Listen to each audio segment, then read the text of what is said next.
His eyes snapped open, hammered open, and there were things about himself that he knew instantly. He was unbelievably, viciously thirsty. His mouth was dry and tasted foul and sticky. His lips were cracked and felt as if they were bleeding, and if he did not drink some water soon, he felt he would wither up and die. Lots of water. All the water he could find. He knew the thirst and felt the burn on his face. It was mid-afternoon, and the sun had come over him and cooked him while he slept, and his face was on fire, would blister, would peel, which did not help the thirst, made it worse.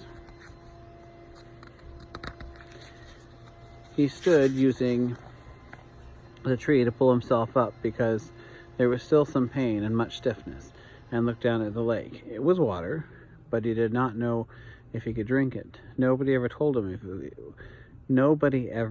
him if you could or could not drink lakes. There was also the thought of the pilot, down in the blue with the plane strapped in, the body, awful he thought, but the lake was blue and wet looking, and his mouth and throat raged with the thirst, and he did not know where there might be another form of water he could drink. Besides, he had probably swallowed a ton of it while he was swimming out of the plane and getting to shore. In the movies, they always showed the hero finding a clear spring with a pure sweet water to drink. But in the movies, they didn't have plane wrecks, swollen foreheads, and aching bodies, and thirst that tore at the hero until he couldn't think. Brian took small steps down the bank to the lake. Along the edge, there were thick grasses, and the water looked a little murky, and there were small things swimming in the water, little bugs. But there was a log extending 20 feet out of the water of the lake, a beaver drop from some time before, with the old limb sticking up. It was almost like handles. He balanced on the log, holding himself with the limbs, and teetered out past the weeds and murky water. When he was out there, the water was clear, and he could see no bugs swimming. He kneeled on the log to drink. A sip, he thought, still worrying about the lake water. I'll just take a sip. But when he brought his cupped hands to his mouth and felt the cold water trickle past his cracked lips over his tongue, he could not stop. He had never, not even on long bike trips in the hot summer, been this thirsty. It was as if the water were more than water, as if the water had become all of life, and he could not stop. He stooped and put his mouth onto the lake and drank, pulling it deep and swallowing great gulps. He drank it until his stomach was swollen, until he nearly fell off the log with it. Then he rose, and the stagger tripped his way back to the bank, where he was immediately sick and threw up most of the water. But the thirst was gone, and the water seemed to reduce the pain in his face as well, although the sunburn still cooked his face. So, he almost jumped with the word, spoken aloud. It seemed so out of place. The sound, he tried it again. So here I am. And there it is, he thought. For the first time since the crash, his mind started to work. His brain triggered, and he began thinking, here I am. Where is that? Where am I? He pulled himself out once more up the bank to the tall tree without the branches, and sat again with his back against the rough bark. It was hot now, but the sun was high, and to his rear he sat in the shade of a tree in relative comfort. There were things to sort out. Here I am, that is nowhere. With his mind opened and thoughts happening, it all tried to come in with a rush. All of what had occurred, and he could not take it. The whole thing turned into a confused jumble that made no sense. He fought it down and tried to take one thing at a time. He had been flying north to visit his father for a couple months in the summer. The pilot had had a heart attack and died, and the plane had crashed somewhere in the Canadian North Woods. But he did not know how far they had flown in what direction or where he was. Slow down, he thought. Slow down more. My name is Brian Roberson. I am 13 years old and I'm alone in the northern woods of Canada. All right, he thought. That's simple enough. I was flying to visit my father and the plane crashed and sunk in a lake. There, keep it that way. Short thoughts. I do not know where I am. Which doesn't mean more. More to the point, they do not know where I am. They mean anybody who might be looking for me, the searchers.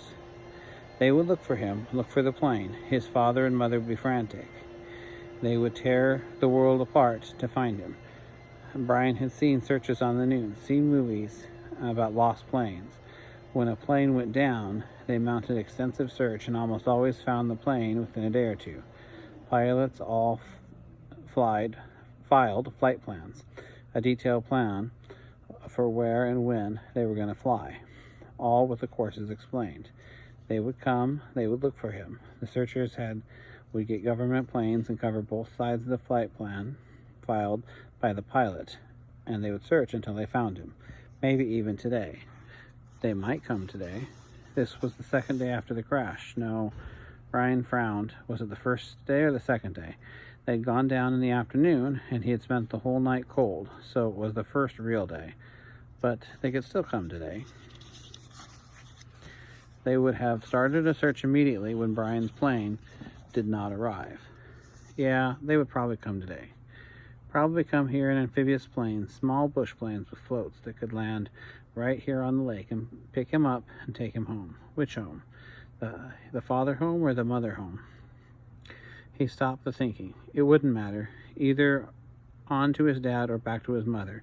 Either would probably be home by late night or early morning. Home where he could sit down, eat a large, cheesy, juicy burger with tomatoes and double fries with ketchup and a thick chocolate shake. Then came hunger. Brian rubbed his stomach. The hunger had been there, but something else, fear, pain, had held it down. Now, with the thought of the burger, the emptiness roared at him. He could not believe the hunger. He had never felt this way. The lake water had filled his stomach, but left it hungry. Now it demanded food, search for food. And there was, he thought, absolutely nothing to eat. Nothing. What did they do in the movies when they got stranded like this? Oh yes, the hero usually found food, some kind of plant that he knew was good to eat, and just took care of it. Just ate the plant until he was full, and used some kind of cute trap to catch an animal and to cook it over a slick little fire. And pretty soon he ate a full 8-course meal. The trouble was, Brian thought, looking around, was that all he could see was grass and brush. There was nothing obvious to eat aside from about 1 million birds and beaver. He hadn't seen animals to trap and cook. Even if he got one somehow, he didn't have any matches so he could have a fire. Nothing. It kept coming back to that. He had nothing. Well, almost nothing. As a matter of fact, he thought, I don't know what I have got or haven't got. Maybe I should try to figure it out just how I stand. It will give me something to do, keep me from thinking of food, until they come to find me. Brian had once had an English teacher, a guy named Prepitch, who was always talking about being positive, thinking positive, staying on top of things. That's how Prepitch had put it. Stay positive and stay on top of things. Brian thought of him now. Brian wondered how he would stay positive and on top of all this. All Prepitch would say is that I've got to get motivated.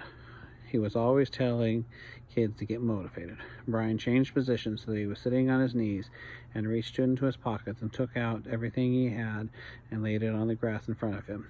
It was pitiful enough. A quarter, 3 dimes, a nickel, 2 pennies, a fingernail clipper, a billfold with a $20 bill in case you get stranded in the airport in some small town and have to buy food, his mother had said, and some odd pieces of paper. And on his belt, somehow still there, the hatchet his mother had given him. He had forgotten about it and now reached around and took it out and put it on the grass. There was a touch of rust already forming on the cutting edge, on the blade, and he rubbed it off with his thumb. That was it. He frowned. No, wait. If he was going to play the game, he might as well play it right. Pre-pitch would tell him to quit messing around and get motivated and look at all of it, Roberson. He had a good pair of tennis shoes, now almost dry, and socks, jeans and underwear, and a thin leather belt and t-shirt and a windbreaker, so torn it hung on him in tatters. And he had a watch. He had a digital watch still on his wrist, but it was broken from the crash, the little screen blank, and he took it off and threw it away and stopped the hand motion and lay the watch on the grass with the rest of it. There, that was it. No, wait, one other thing. Those were all the things he'd had, but he also had himself. Pripyat used to drum that into him. You are the most valuable asset. Don't forget that. You are the best thing you have. Brian looked around again. I wish you were here, Pripyat. I'm hungry and I'd trade everything I have for a hamburger. I'm hungry, he said it aloud, in normal tones at first, then louder, until he was yelling, I'm hungry, I'm hungry, I'm hungry. When he stopped, there was a sudden silence, not just from the clicks and burps and the bird sounds of the forest well. The noise of his voice had startled everything, and it was quiet. He looked around, listened with his mouth open, and realized that in all his life he'd never heard silence before. Complete silence. There had always been some sound, some kind of sound. It had only lasted for a few seconds, but it was so intense that it became a part of him. It seemed to become a part of him. Nothing. There was sound. There was nothing. There was no sound.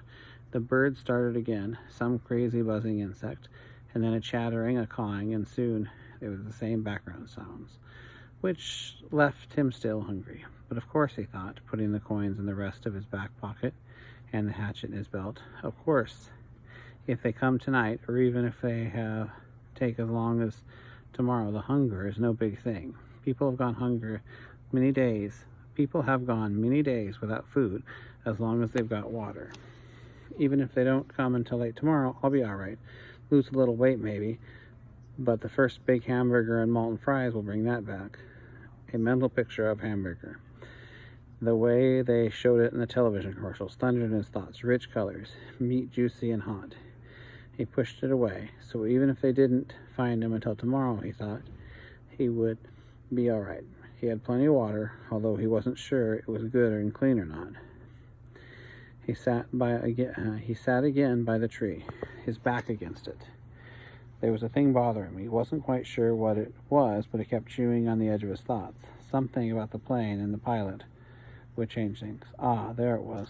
The moment the pilot had his heart attack, his right foot had jerked down on the rubber pedal, and the plane had slid sideways. What did that mean? Why did that keep coming back into his thinking that way, nudging and pushing? It means, a voice in his thoughts said, that they might not be coming for you tonight or even tomorrow. When the plane pushed the rubber pedal, the plane had jerked to the side and assumed a new course. Brian could not remember how much it had pulled around, but it wouldn't have had to be much, because after that the pilot was dead. Brian had flown for hour after hour on the new course. Well away from the flight plan the pilot had filed. Many hours, at least at maybe 160 miles per hour. Even if it was only a little off course, with that speed and time, Brian might now be sitting several hundred miles off to the side of the recorded flight plan. And they would probably search most heavily at first along the flight plan course. They might go to the side a bit, but he could easily be 300-400 miles to the side. He could not think of how far he might have flown wrong, because he didn't know the original course and didn't quite know how much they had pulled sideways. Quite a bit. That's how we remembered it. Quite a jerk to the side. It pulled his head over sharply when the plane had swung around. They might not find him for 2 or 3 days.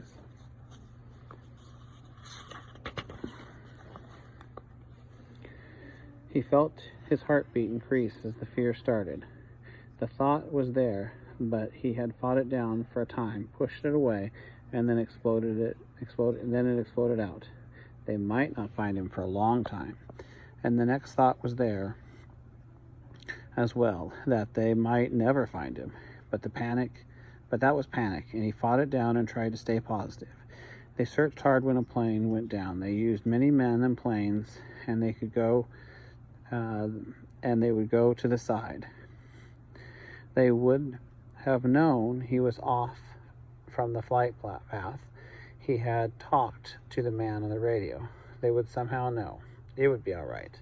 They would find him. Maybe not tomorrow, but soon. Soon. They would find him soon. Gradually, like sloshing oil through his thoughts, he settled back, and the panic was gone. Say they didn't come for 2 or 3 days. No, say they didn't come for 3 days. He would even push it to 4 days. He could live with that. He would have to live with that. He didn't want to think about them any longer. But say 4 days. He had to do something. He couldn't just sit at the bottom of the tree and stare down the lake for 4 days. And nights. He was deep in the woods and didn't have any matches and couldn't make a fire. There were large things in the woods. There were wolves, he thought, and bears, other things. In the dark, he would be in the open here, just sitting under the bottom of a tree. He looked around suddenly, felt the hair from his back go up. Things might not be looking at him right now. Things might be looking for him right now, waiting for him, waiting for dark so that they can move in and take him. He fingered the hatchet in his belt. This was the only weapon he had, but it was something. He had to have some kind of shelter. Make that more. He had to have some kind of shelter, and he had to have something to eat. He pulled himself to his feet and jerked the back of his shirt down before the mosquitoes could get at it. He had to do something to help himself. I have to get motivated, he thought, remembering Perpich. Right now, I'm all I've got, and I have to do something.